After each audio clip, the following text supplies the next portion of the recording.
Во 2009 година едно од најчестите имиња кои им било давано на девојчињата во англиското говорно подрачје било Hope или надеж. Ако го бараме зборот надеж во Библијата, може да се најде меѓу псалмите и мудрите изреки. Една од дефинициите за надеж е да гледаме напред со доверба и очекување, затоа што кога носиме надеж, носиме живот. Животниот пат семејството Николовски во далечната 1970 година го носи во далечната Австралија. Во 1974 година судбината го враќа Николовски назад во Македонија, кај неговата тетка. Во тие години детството му е исполнето со љубов кон природата и луѓето, од каде подоцна црпи инспирација за своите први книжевни обиди. Основно училиште завршува во Основното училиште Братство единство во Охрид, а средно во гимназијата Свети Климент Охридски.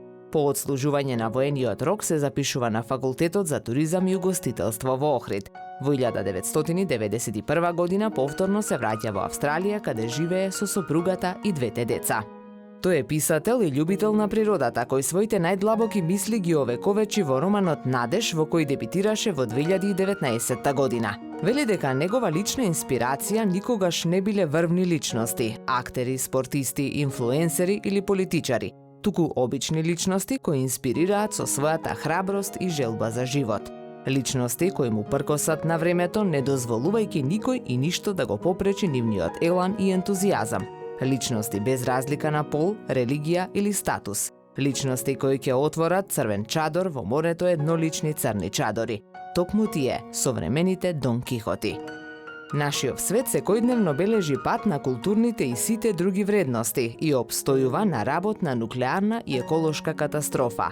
За утеха и среќа, романот Надеж ја враќа довербата во поединецот и во општеството и кога неговите јунаци ќе се најдат во фокусот на депресивни влијанија, не заборавајќи на доблеста. Љубовта, пожртвуваноста и надежта се лостови за придвижување на човекот во вистинската насока, што првенствено подразбира зачувување на човечкото достоинство и постигнување успеси што служат за пример.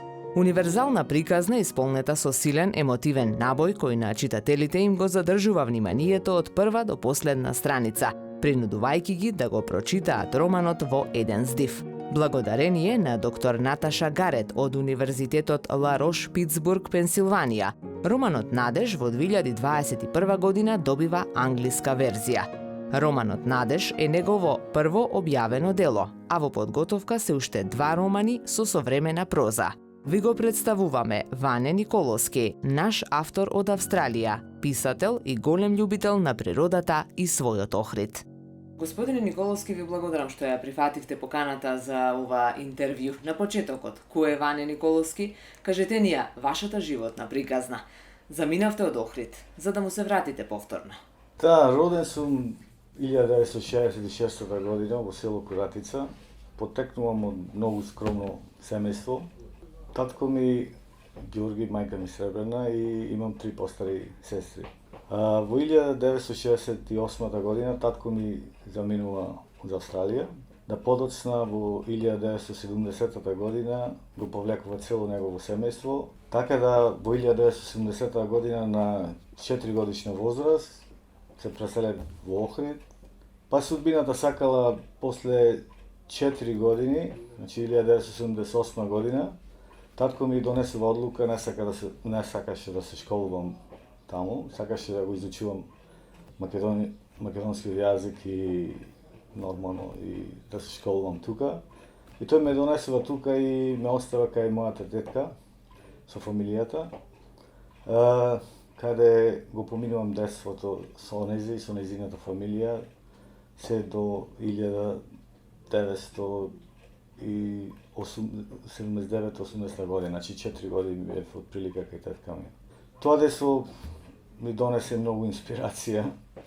Некој ќе помисли дека, например, татко ми направил некој хендикеп, тие заминале, јас сум останал, ама цела инспирација што е црпам за пишување и потекнува од тоа време, дека навистина беше прекрасно детството, тогаш се беше живеен во железничка и таму сите се забавува децата и сите случаи што се случува, може човек да напише 10 романи. Потоа се запишувам во Основното училиште Братство единство во Охрид и тоа ми донесе исто така многу добар поглед дека Братство единство беше училиште на мешани вероисповести, па е така има другачина од сите. Има другачина турци, албанци и нормално и македонци.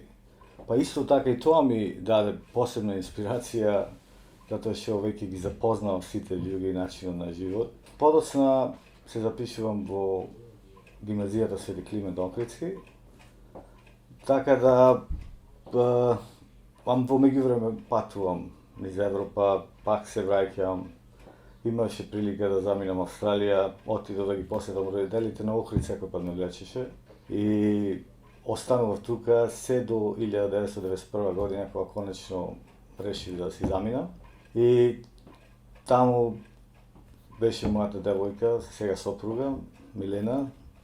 И сега сум во брак со Милена веќе 30 години. 31, да не се збунам, после да ми искара. Имам, од бракот имам керка Ангела и син Кристијан. Тие се независни личности, син ми живее во Лос Анџелес во Калифорнија, додека керка ми живее во Мелбурн со нејзиниот дечко. Во меѓувреме се враќам, ево веќе 30 години сум во Австралија, но се обидувам секое второ лето, евентуално и трето, да бидам тука, бидејќи навистина Охрид многу тешко човек може да напушти. Од кога тлее во вас желбата за пишаниот збор? Пишувавте од детството или подоцна го откривте талентот во себе и љубовта кон пишаниот збор? Талентот знаете како поседувам уште од 11-12 година, бидејќи мојот наставник по македонски јазик, сакам да спомнам, Коста Фортомар, постојано инсистираше.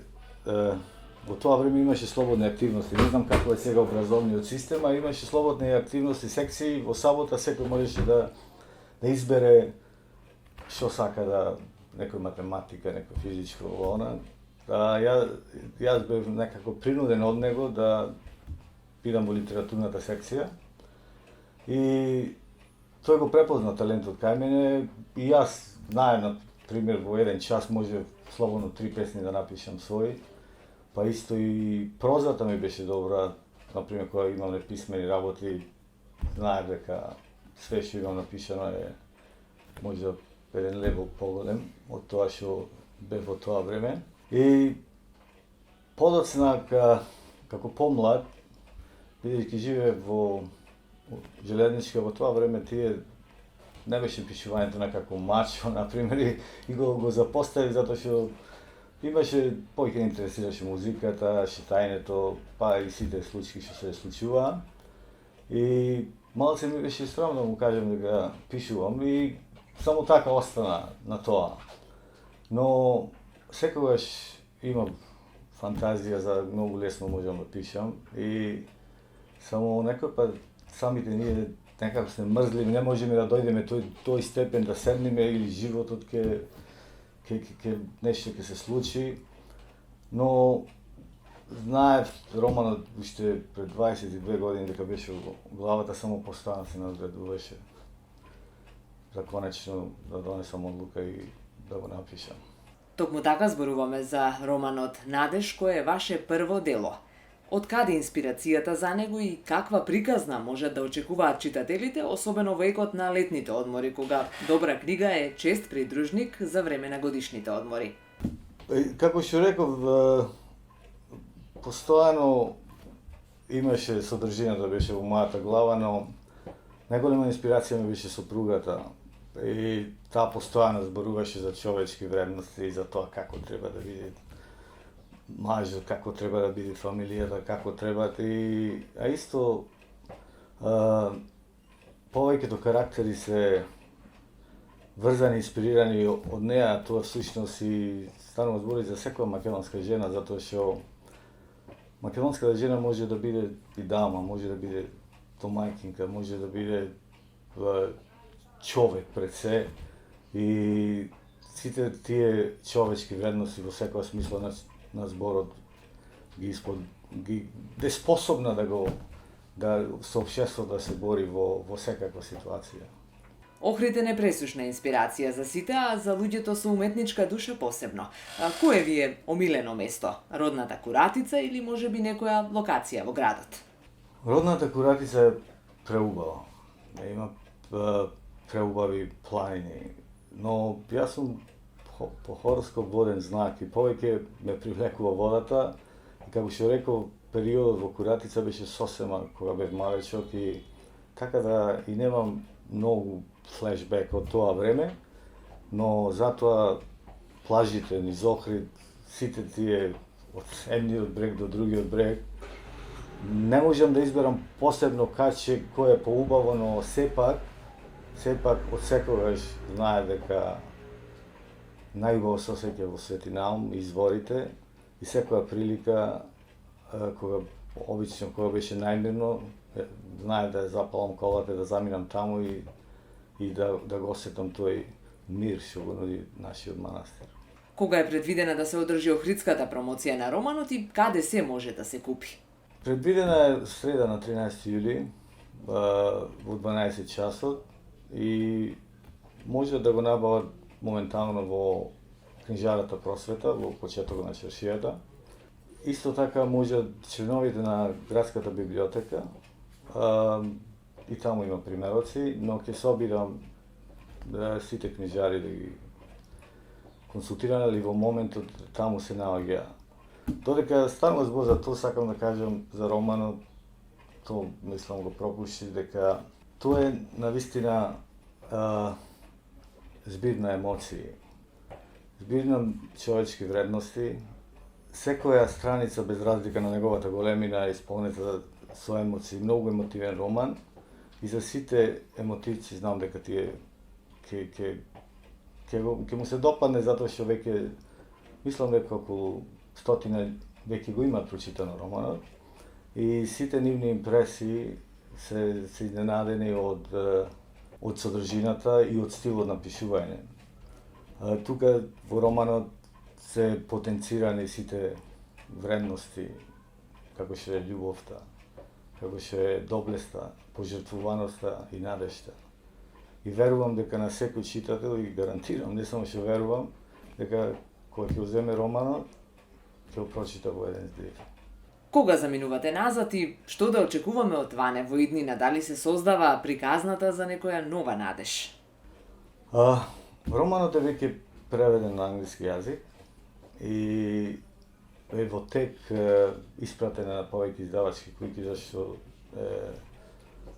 син ми работи во, како што напомена, во Лос Анџелес и Калифорнија и ќе се обидам да стане, например, во некоја светска издавачка куќа, додека ако постигне успех и ако има такво побарување, јас сум спремен да напишам и негово продолжение, а во изработка сум и на друг роман со слична тематика.